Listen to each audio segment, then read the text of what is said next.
They said I'd never make it.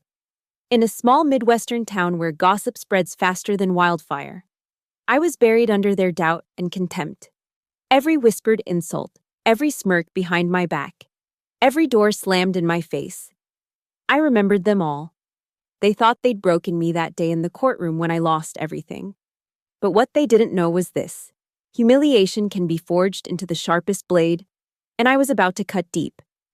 This isn't just a revenge story. It's the comeback that made them all choke on their words. My name is Madeline Carter, and at 29, I was exactly where I never wanted to be, trapped in a third-rate law firm in Brenton, Ohio, watching my dreams rot like forgotten fruit in the back of a refrigerator. Harrison and Vale occupied the fourth floor of a building that hadn't seen renovation since the 80s. The carpet was the color of old coffee stains, and the fluorescent lights hummed with a frequency that made my teeth ache. Every morning, I'd push through the heavy glass doors and feel my soul shrink a little more.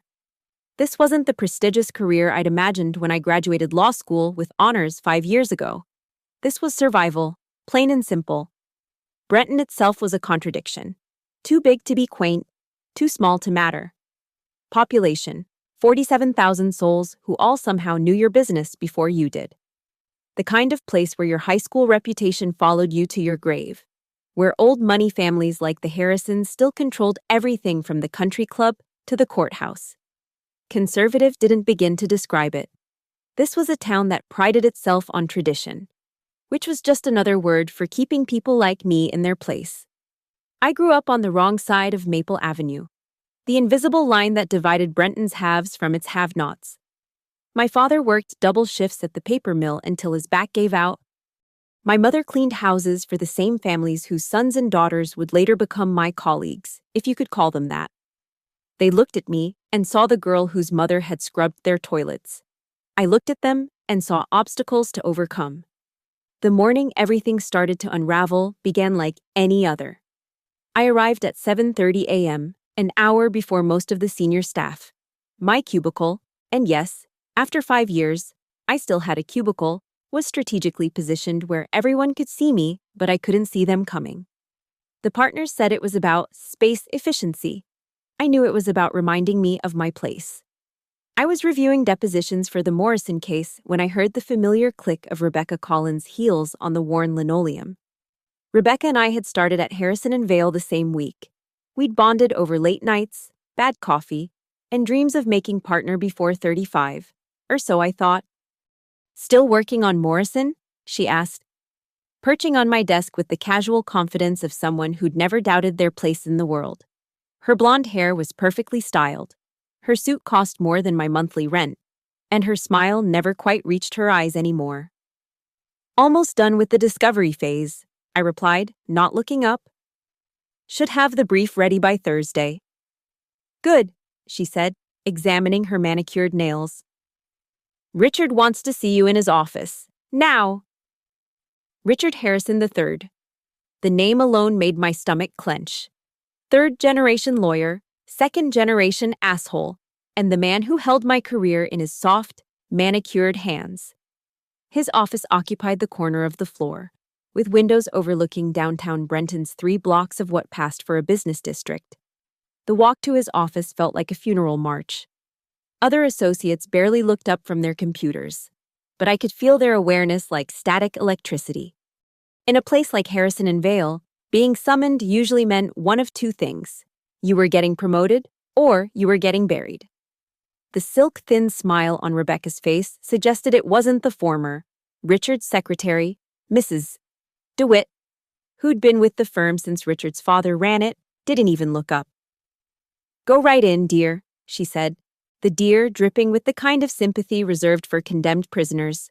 The office smelled like leather and old bourbon, every surface designed to intimidate. Richard sat behind his mahogany desk, fingers steepled, his Harvard law degree prominently displayed behind him like a battle flag. "Madeline," he said, drawing out my name like he was tasting something unpleasant. "We need to discuss your future at this firm." Those 11 words changed everything. Not because of what they meant, I'd been expecting this confrontation for months, but because of what I saw in that moment, the barely concealed smirk. The way his eyes flicked to the door, where I knew Rebecca was waiting. The folder on his desk with my name on it, already thick with what I'd later learn were fabricated performance reviews and manipulated case files. They thought they had me cornered. The girl from the wrong side of Maple Avenue who'd gotten too ambitious, flew too close to their inherited son. They thought I'd crumble, pack up my second-hand briefcase, and disappear back to where I came from. They had no idea what they'd just started. Your performance on the Mitchell case was disappointing, Richard said, sliding a document across his desk. My signature stared back at me from a brief I'd filed 6 months ago, now covered in red marks like blood splatter. That case settled favorably for our client, I said, keeping my voice steady despite the rage building in my chest. Favorably? Richard laughed, a sound like ice cracking. You call leaving money on the table favorable? Rebecca had to step in and salvage what was left of our client relationship. Rebecca? Of course she did. I wasn't aware Rebecca had any involvement with Mitchell. There's a lot you're not aware of, Madeline. He leaned back in his chair, savoring this moment. Your work has been sloppy, unfocused. Several clients have complained. Which clients? I demanded, knowing full well none had. That's confidential. What matters is that we're putting you on probation. Rebecca will be taking over your cases, effective immediately. You'll be assisting her. Think of it as remedial training. The door opened behind me. Rebecca entered without knocking, carrying a banker's box. My banker's box, my personal items from my desk. I took the liberty of gathering your things, she said, that silk-thin smile widening. You'll be moving to the basement office, the one by the copy room. The basement. Where they put the law clerks and filing staff. Where no client would ever see me. Where careers went to die. This is about the Brennan case, isn't it? I said, the realization hitting me like cold water.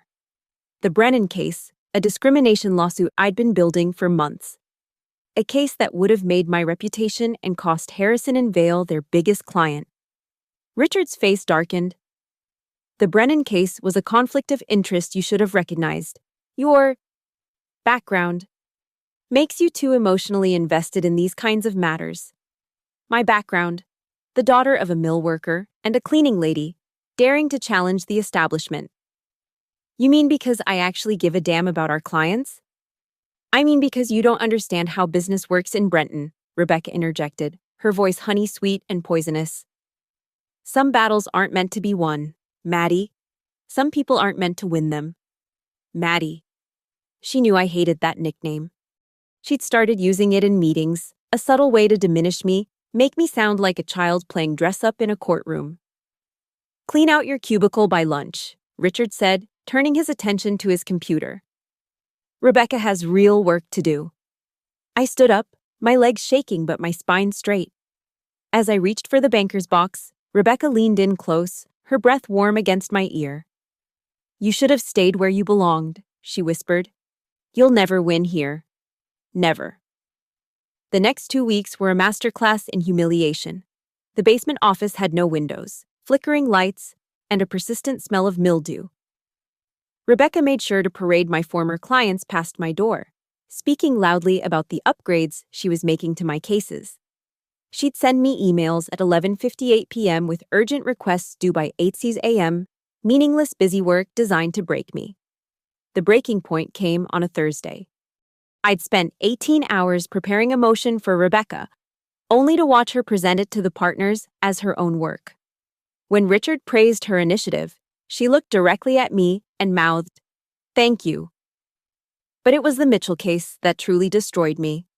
Rebecca filed an amended settlement, using my research, my negotiations, my relationships with opposing counsel, and won a judgment worth 3 times what I'd originally secured. The partners called it brilliant. The Legal Journal ran a feature. Rising star Rebecca Collins shows how it's done. The photo showed her in my old office, sitting at my old desk, holding the award that should have been mine. That night, I stood in the parking garage, holding my resignation letter. My hands trembled as rain hammered the concrete around me. 5 years of my life, reduced to a single page of corporate speak about pursuing other opportunities. Rebecca appeared behind me, umbrella in hand, designer shoes clicking against the wet pavement. "I did you a favor," she said, not even pretending to care anymore. "You were drowning here. Wrong background, wrong attitude, wrong everything. At least now you can stop pretending you belong." "We were friends," I said, my voice breaking. "No," she replied, stepping into her BMW. "You were useful. Until you weren't." She drove off, leaving me standing in the rain, resignation letter dissolving in my hands. The security guard would later tell people he found me there at 2 a.m., standing in the same spot, rain-soaked and hollow-eyed. They thought they'd destroyed Madeline Carter that night. In a way, they had. But what emerged from those ashes would be something far more dangerous. The apartment on Vine Street had become my tomb. 2 rooms, 500 square feet, and every surface told the story of my collapse. Empty wine bottles stood like soldiers on the kitchen counter, 14 of them, though I'd stopped counting after the first week. The resignation letter, water-stained and barely legible, lay on my coffee table next to 3 months of unopened bills. I hadn't left in 6 days, maybe 7. Time had become elastic, meaningless. The eviction notice arrived on a Tuesday. 30 days to pay or vacate. I actually laughed, at the irony. Even my apartment was rejecting me now. I poured another glass of wine, the cheap kind that burned going down, and stared at the boxes of case files I'd smuggled out of Harrison and Vale. My life's work, reduced to stolen paperwork. My phone rang constantly at first, my mother, leaving voicemails about how things happen for a reason. Former colleagues, fishing for gossip. Then the calls stopped. Even misery has an expiration date for other people's attention. It was 3 a.m. on a Thursday when everything changed. I couldn't sleep, hadn't really slept in weeks. So I did what I always did, studied the Mitchell case files, Rebecca's amended settlement, my original notes, the correspondence between parties. Something was wrong. I rubbed my eyes, thinking the wine was playing tricks. But no, there it was. A date discrepancy. Rebecca's filing claimed she'd conducted depositions on March 15th, but I had emails from that day. She was in Cincinnati at a conference. I knew because I'd covered her court appearances. My hands shook as I pulled out more files. The Brennan case, the Williams settlement, the Thompson merger, page by page. I found them. Inconsistencies, forged signatures, falsified billable hours. This wasn't just about stealing credit, this was fraud. I spent the next 48 hours in a fever of discovery. Empty bottles shoved aside, replaced by legal pads and highlighters. I mapped out a pattern going back 2 years. Rebecca hadn't just stolen my cases, she'd been doctoring documents, inflating bills, skimming from client trust accounts, small amounts, cleverly hidden. But it added up to hundreds of thousands of dollars, and Richard Harrison knew. His signature appeared on approval documents that couldn't possibly be legitimate. They were in this together. The rage that filled me wasn't hot. It was ice cold, crystalline, pure. They hadn't just destroyed my career. They were criminals, and they thought I was too broken to notice. I stood in my bathroom, seeing myself clearly for the first time in weeks. Greasy hair, hollow cheeks, eyes like a dead woman's. This wasn't me. This wasn't Madeline Carter, who graduated summa cum laude, who fought her way from nothing to something. I turned on the shower, water scalding hot, and made a decision. They wanted me to disappear. Fine, I would disappear. But first, I would become something else, something they'd never see coming. The next morning, I walked into the Brenton Public Library looking like death warmed over, but walking nonetheless. The librarian, Mrs. Chen, no relation to anyone in my story, just a kind woman who'd helped me study for the bar, didn't comment on my appearance. "Legal section?" she asked gently. "Everything you have on whistleblower protections, fraud prosecution, and Ohio State bar ethics violations," I replied. She raised an eyebrow but led me to the back corner, where dusty volumes held secrets about how to destroy the very people who'd destroyed me. I read for 12 hours straight that first day. Laws I'd forgotten, precedents I'd never learned, the anatomy of white-collar crime prosecution, how to build a case that even Harrison and Vale's connections couldn't bury. That night, I made a list. Get clean, no more whine, no more self-pity. Document everything, create an unassailable paper trail. Find proof, the emails and files I had weren't enough. Find allies, I couldn't do this alone. Destroy them, legally, publicly, completely. The woman who'd stood in that parking garage was gone. In her place sat someone harder, sharper, dangerous.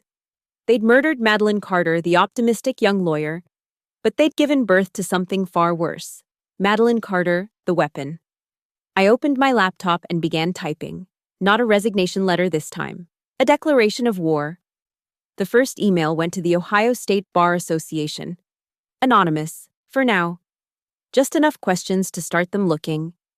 The second went to a forensic accountant I'd met at a conference 2 years ago. The third to a journalist who'd been sniffing around Harrison and Vale for years. At 4 a.m., exhausted but more alive than I'd felt in months, I looked at those 14 empty wine bottles one last time. Then I swept them all into a garbage bag, the crash of glass sounding like applause. Rebecca had whispered that I'd never win. She was right about one thing, the old Madeline never could have. But I wasn't her anymore. The first week of transformation nearly killed me. Alcohol withdrawal turned my body into a battlefield, shaking hands, cold sweats, a headache that felt like my skull was splitting. But every tremor, every wave of nausea, I converted into fuel. Pain meant I was still alive. Pain meant I could still fight. David Monroe found me on day 9.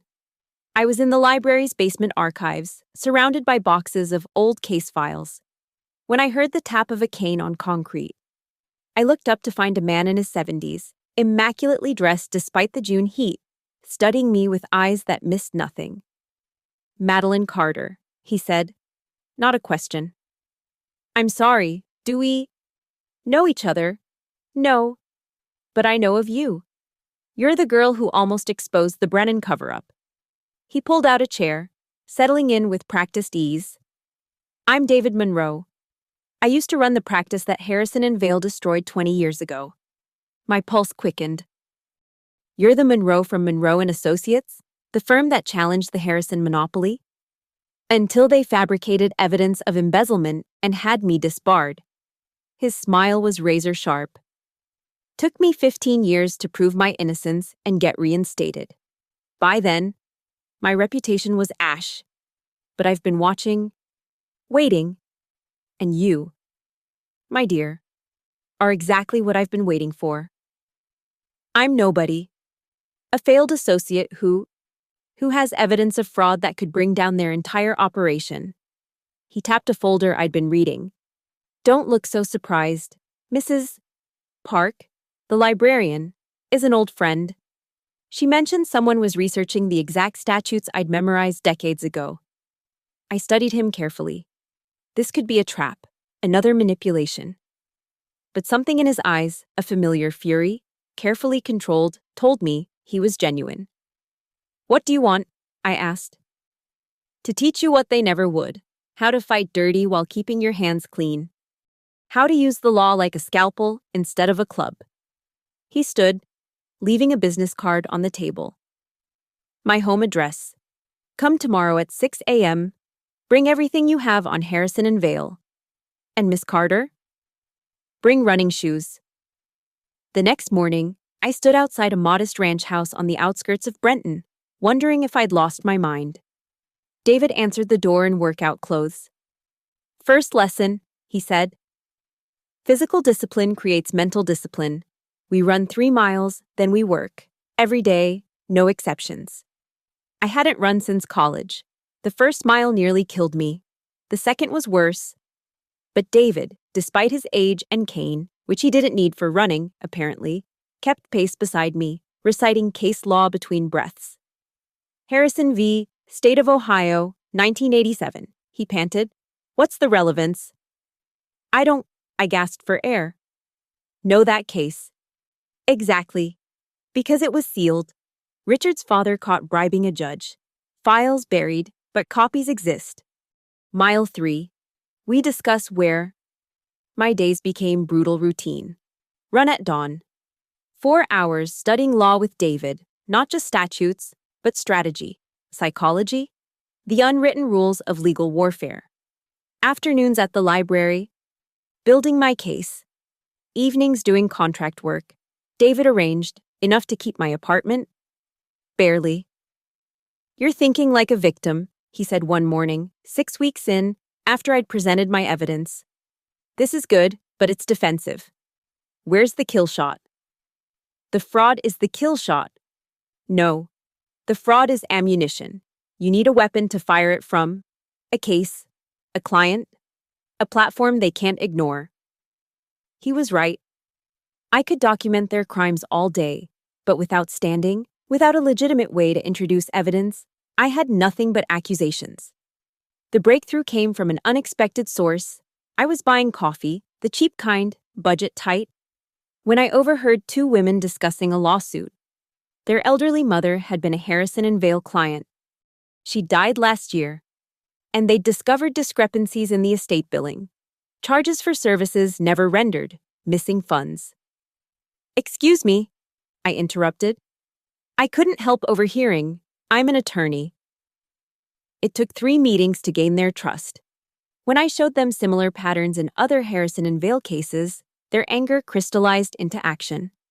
The Morrison sisters became my first clients, then the Walkers, who'd been overcharged in their business acquisition, then Dr. Kim, whose medical practice had been nearly destroyed by Harrison & Vale's negotiations. David taught me to build not just a case, but a coalition. Every client had been wronged. Every client had evidence. Together, we had a pattern that screamed systemic fraud. My body had transformed along with my mind. 3 miles became 5, then 8. The soft edges of my former life carved away, leaving something lean and dangerous. I'd stand in front of my bathroom mirror sometimes, hardly recognizing the woman staring back. Sharp cheekbones, fierce eyes, calloused hands from hours of writing, typing, fighting. You're ready, David said one evening, after I'd successfully argued a practice motion that would have stumped most senior partners. But remember, revenge isn't the goal. Justice is. Revenge is just the dessert. I looked at the wall of evidence we'd built in his spare room. Boxes of files, recorded conversations, financial documents, a case that would destroy Harrison & Vale, and Rebecca Collins with it. They're about to announce Rebecca's partnership, I said. The ceremony is in 3 weeks. David smiled, the expression transforming his weathered face. Perfect timing. Nothing falls harder than someone at their highest peak. That night, I ran 10 miles without stopping, my feet pounding the pavement in rhythm with a single thought. They said I'd never win. In 3 weeks, I'd prove them wrong. The coffee shop on 5th Street had become my unofficial war room. It was there, over bitter espresso and free Wi-Fi, that I met Ethan Price for the first time. He was younger than I'd expected, maybe 25, with hungry eyes and ink stains on his fingers despite living in the digital age. A reporter for the Brenton Gazette, still idealistic enough to believe journalism could change the world. You're the anonymous source, he said, sliding into the booth across from me. The one who's been feeding me breadcrumbs about Harrison & Vale. I don't know what you're talking about, I replied, sipping my coffee. Right. And I suppose you just happen to have a folder marked evidence sitting next to you by coincidence. He leaned forward. Look, I've been investigating that firm for 2 years. Every lead goes cold. Every source disappears or suddenly develops amnesia. But you're different. You're not afraid. I'm terrified, I admitted. But I'm more angry than scared. That honesty seemed to surprise him. He pulled out a notebook, old school like the ink stains, and set a recorder on the table. Off the record, for now, tell me what you know. I gave him pieces, enough to confirm his suspicions, not enough to reveal my entire hand. But when I mentioned the Mitchell case, his eyes lit up. Wait, Rebecca Collins? The rising star? She's involved in this. Up to her perfectly styled hair. Ethan laughed, then grew serious. I have a contact at the state bar. They've been getting anonymous complaints about Harrison and Vale. If we could coordinate, we need more than complaints. We need witnesses willing to go on record. And where do we find those? The door chimed. Lauren Hill walked in, former Harrison and Vale paralegal, current ally in my war. She contacted me through David, offering information in exchange for protection from the firm's notorious retaliation. You find them, Lauren said, sitting down. By looking for the people they threw away. Lauren was a treasure trove. 5 years at the firm. She'd seen everything. Partners shredding documents. Rebecca forging signatures. Richard Harrison meeting with judges he'd later argue cases before. She had names, dates, and most importantly, she had copies. I knew they'd fire me eventually, she explained. Wrong zip code, wrong skin color, wrong everything for their country club standards. So I prepared. Every sketchy document that crossed my desk, I made copies. Every suspicious transaction, I documented. Why didn't you come forward before? Ethan asked. With what money for lawyers? What protection from their connections? Lauren looked at me. But now we have Madeline, someone who knows their playbook, someone with nothing left to lose. Over the next 2 weeks, our network grew. Dr. Kim introduced me to 3 other medical professionals Harrison and Vale had defrauded. The Morrison sisters knew elderly clients from their mother's assisted living facility, all with similar stories. Ethan found 2 former associates who'd been blackballed after questioning billing practices. We met in David's basement, which he'd transformed into a command center. Whiteboards covered in timelines. Boxes of evidence organized by date and offense.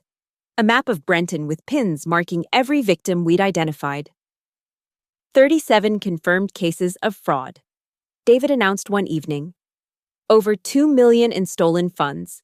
This isn't just disbarment territory, this is criminal. We need something explosive, Ethan insisted. Something that makes this undeniable front-page news.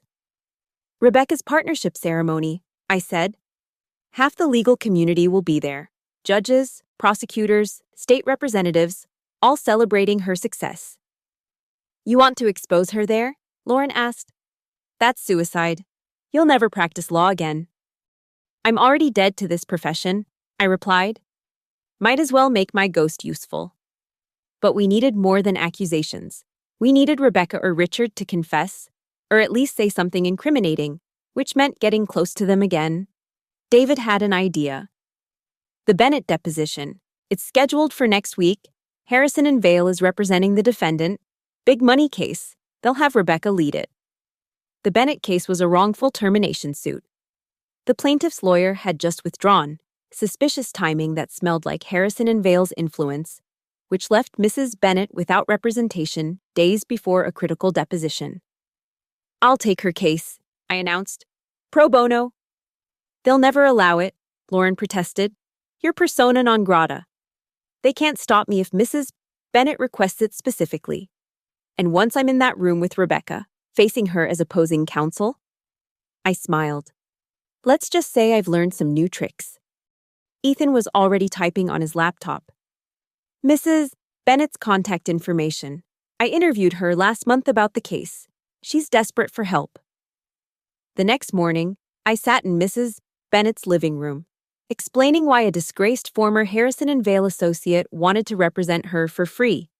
She was 63, fired 2 weeks before her pension vested, and fighting a firm with unlimited resources. They destroyed you too, she said after I'd finished. Harrison and Vale. I remember reading about it in the legal notices. That girl Rebecca was quoted saying you couldn't handle the pressure. That girl Rebecca is about to learn what pressure really means, I replied. Mrs. Bennett smiled for the first time. When do we start? That night, I stood in David's basement, staring at our battle plans. In 5 days, I'd face Rebecca across a deposition table. The same woman who'd whispered that I'd never win would have to look me in the eyes as an equal. As an opponent. You sure you're ready for this? David asked. I thought about the months of humiliation, the wine-soaked nights, the transformation from victim to weapon. I've been ready since the day she left me standing in that parking garage, I said. Now it's time to show them what they created. The deposition was scheduled for 9 a.m. sharp in Harrison and Vale's main conference room. I arrived at 8:45, wearing my best suit, the one I'd saved for the partnership track that never came. The security guard did a double take when I signed in. Ms. Carter, I thought you left. I did. Now I'm back. Opposing counsel. His eyes widened, but he handed me the visitor badge without comment. The elevator ride to the 4th floor felt like ascending to a battlefield. The conference room hadn't changed. Same pretentious oil paintings, same leather chairs that cost more than most people's monthly salary. Rebecca was already there, arranging documents with mechanical precision. She didn't look up when I entered. Hello, Rebecca. Her hands stilled, slowly. She raised her eyes to meet mine. For a moment, I saw genuine shock crack her perfect composure. Madeline, I heard you were struggling. You heard wrong. I set my briefcase on the table, each movement deliberate. Mrs. Bennett, my client, will be here shortly. I trust you have all the discovery documents we requested. This is highly irregular. Richard Harrison's voice boomed from the doorway. You have no standing to. Actually, I have every standing. I'm a licensed attorney representing Mrs. Bennett. Unless you're suggesting Harrison and Vale discriminates against certain lawyers? The threat was subtle but clear. Any attempt to block me would become ammunition for Ethan's articles. Richard's jaw clenched, but he sat down. Mrs. Bennett arrived with the court reporter. As we settled in, I pulled out a recording device, legal for depositions, and placed it prominently on the table. Let's begin, Rebecca said, her voice artificially sweet. Mrs. Bennett, you claim wrongful termination. But isn't it true you were let go for performance issues? I watched Rebecca work, noting every tell I'd missed before. The way she touched her earring when lying, the slight pause before presenting fabricated evidence. She was good, but I knew her playbook now. Objection, I said calmly. Counsel is mischaracterizing the evidence. The performance reviews you're citing, let's examine them closely. I pulled out a folder. Exhibit A, Mrs. Bennett's review from January, signed by her supervisor. Exemplary ratings, Exhibit B. The review Harrison and Vale submitted to the court, allegedly from January. Same supervisor's signature, but notice the date format. Your client's company uses month, day, year. This document uses day, month, year. Almost like someone unfamiliar with their system created it. Perhaps someone at a law firm? Rebecca's hand went to her earring. That's a serious accusation. It's an observation. Here's another observation. The metadata on the digital version shows it was created 2 weeks ago. Strange for a document supposedly from January. Richard stood up. We need a recess. Sit down, Richard. My voice cut through the room. We're just getting started. For 3 hours, I systematically dismantled their case. Every forged document, every manipulated timeline, every lie. I had counter-evidence for all of it. But I was building to something bigger. Mrs. Bennett, Rebecca said, clearly rattled. You've never actually met with anyone from our firm before today, correct? That's incorrect, Mrs. Bennett replied, as we'd rehearsed. I met with someone from your firm last week. Rebecca froze. That's impossible. We have no record. Because it was off the books, I interjected. Mrs. Bennett, can you identify the person you met with? Ms. Collins. She offered me $50,000 to drop the case. Said if I didn't take it, she'd make sure I never worked in Ohio again. That's a lie, Rebecca snapped, her composure finally cracking. Is it? I pulled out my phone. Mrs. Bennett recorded the conversation. Would you like to hear it? The room went silent. Rebecca's face had gone pale.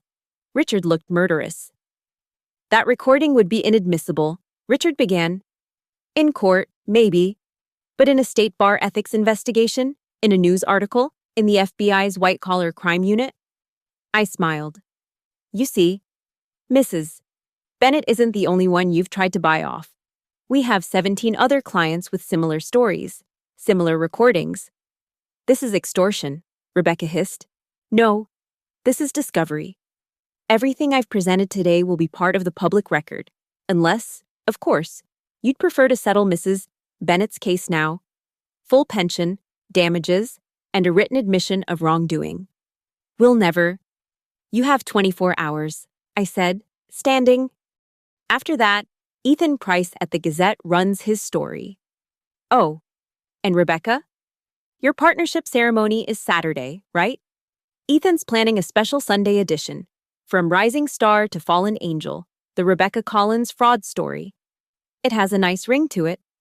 I packed my briefcase slowly, savoring their stunned silence. At the door, I turned back. You were right about one thing. Rebecca, some people aren't meant to win. You just got confused about which one of us that was. That night, my phone exploded with calls. Rebecca, trying to negotiate. Richard, throwing out threats. Other partners, suddenly interested in resolving this misunderstanding. I didn't answer any of them. Instead, I sat with David, Lauren, and Ethan in my apartment, my war council, sharing Chinese takeout and watching the fortress we'd built around Harrison and Vale begin to crumble. They'll try to destroy you tomorrow, David warned. Full scorched earth. Let them try, I said, raising my beer, my first drink in months, earned and controlled.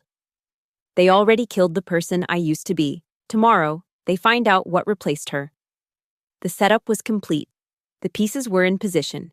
In 12 hours, the real show would begin. The courtroom was packed beyond capacity. Word had spread through Brenton's legal community like wildfire. Madeline Carter versus Harrison and Vale, the disgraced associate against the establishment. Local media filled the back rows. Ethan Price front and center with his notepad ready.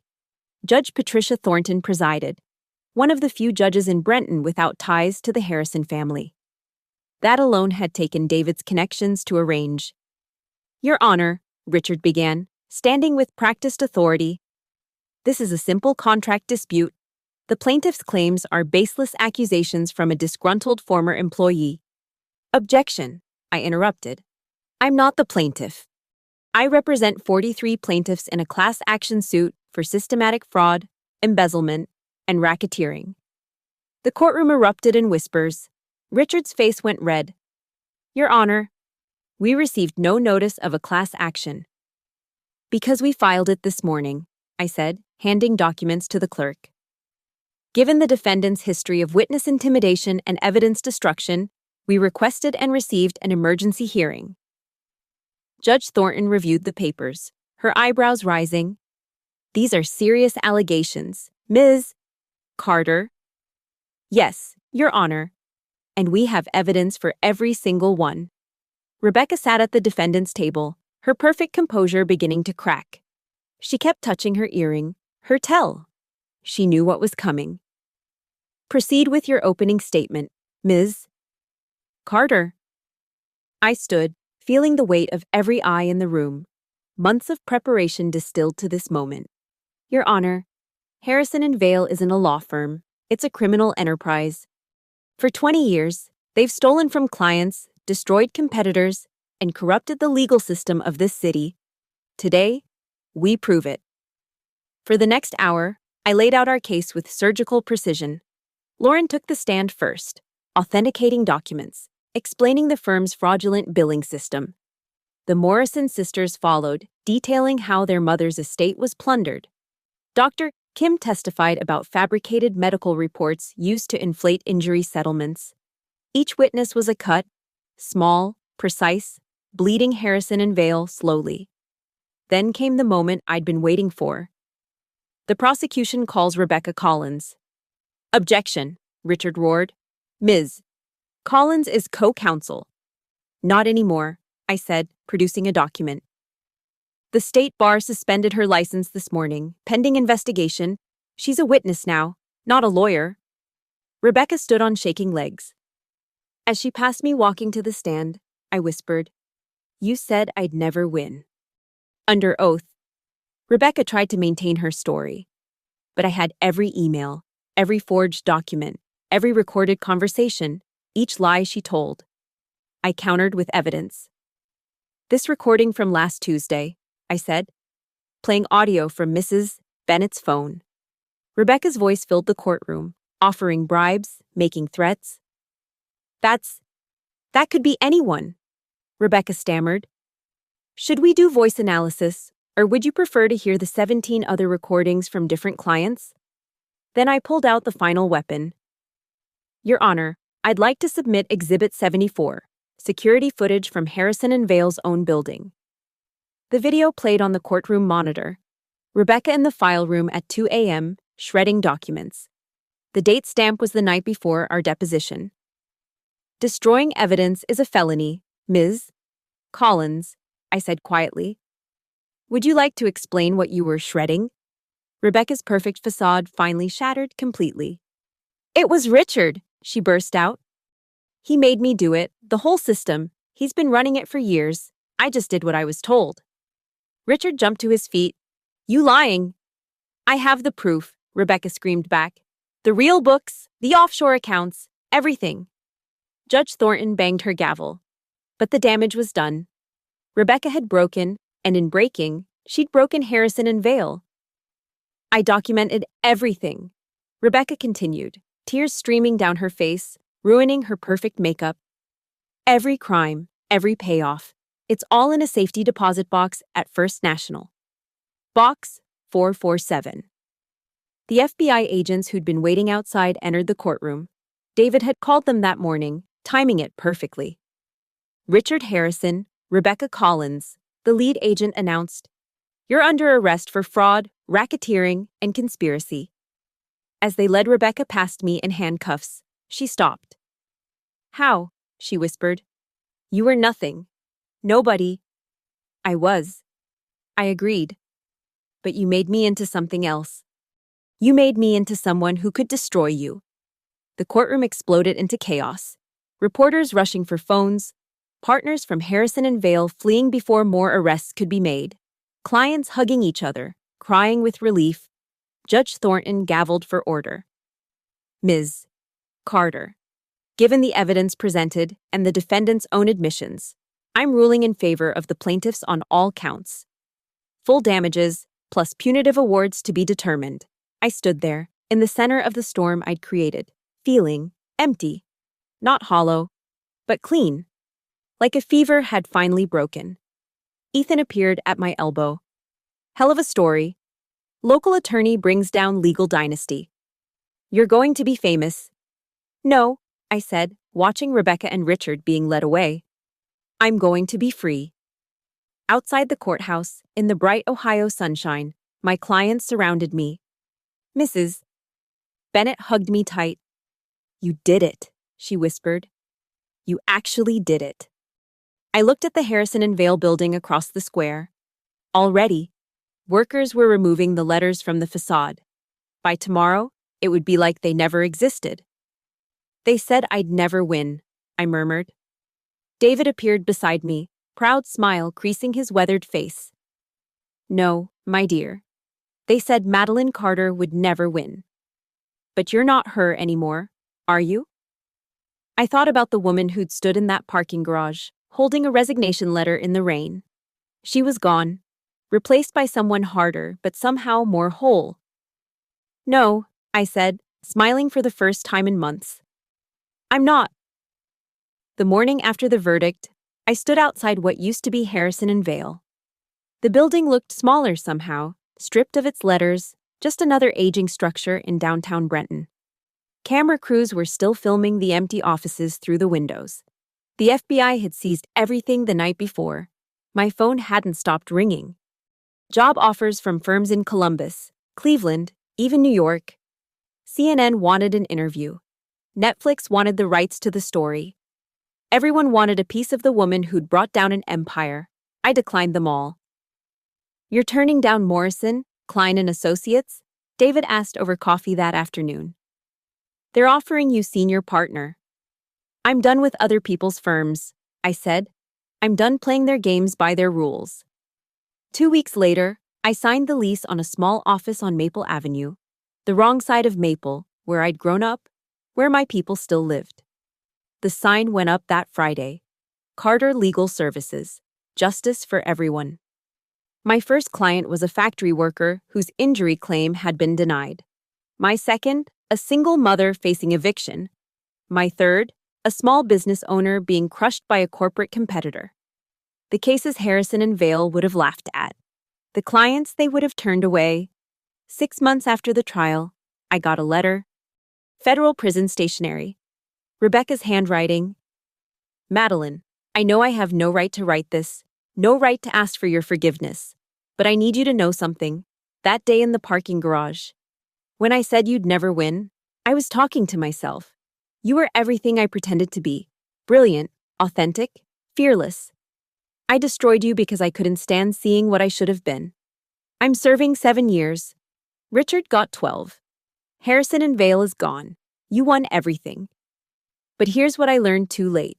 You were never trying to win their game. You were playing a different game entirely. One where justice mattered more than money, where truth mattered more than position, where integrity mattered more than victory. I said you'd never win. I was wrong. You were the only one who could.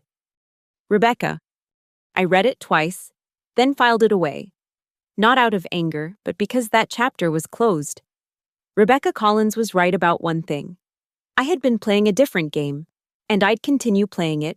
A year after the trial, the Brenton Gazette ran a follow-up story. Ethan Price interviewed me in my office, now expanded to include 2 associates and a paralegal. All from the wrong side of Maple. All hungry to change the world. Any regrets? He asked. I thought about the question. About the wine-soaked nights, the humiliation, the transformation from human to weapon and back to human again. No regrets, I said. They tried to bury me. They didn't know I was a seed. The article ran with a photo of me standing in front of my office, arms crossed. No longer the soft-faced girl who'd walked into Harrison and Vale 5 years ago. The headline read, "The Greatest Comeback, How Madeline Carter Rebuilt Justice in Brenton." But the real victory wasn't in the headlines or the settlement money or even watching Richard and Rebecca in handcuffs. It was in the 17-year-old girl who walked into my office that afternoon, holding a scholarship application. Miss Carter, I'm Maria Santos. I want to be a lawyer, like you, someone who fights for people like us. I looked at her, hungry eyes, secondhand clothes, that familiar fire of someone who'd been told no too many times, and saw myself, the self they'd tried to destroy. Sit down, I said, pulling out the application. Let me tell you something important. There will be people who say you can't win, people who will try to break you because you don't fit their mold. They'll humiliate you, betray you, try to bury you alive. Maria leaned forward, absorbing every word. But here's the secret they don't want you to know. Every time they knock you down, you get to choose what rises back up. You can come back bitter, or you can come back better. You can seek revenge, or you can seek justice. You can play their game, or you can change the game entirely. What did you choose? She asked. I smiled, remembering that night in the parking garage, rain-soaked and destroyed, not knowing I was about to become something unprecedented. All of the above, I said, and I won. Outside my window, Brenton continued its daily rhythm. But something had changed. The Harrison monopoly was broken, the old boys' club had cracked, and in a small office on the wrong side of Maple, a different kind of law was being practiced. The kind where everyone deserved justice, not just those who could afford it. They said I couldn't win. They were right about the person I used to be. But that person died in a parking garage in the rain. And what rose from those ashes? That was something they never saw coming. That was the greatest comeback of all. Thank you so much for listening to this story. I'd love to know where you're listening from. Drop a comment below and let's connect. If this story of comeback and justice resonated with you, please subscribe to the channel and share your thoughts. What would you have done in Madeline's shoes? Your stories and experiences make this community special. Until next time. Remember, They can knock you down. But only you decide what rises back up.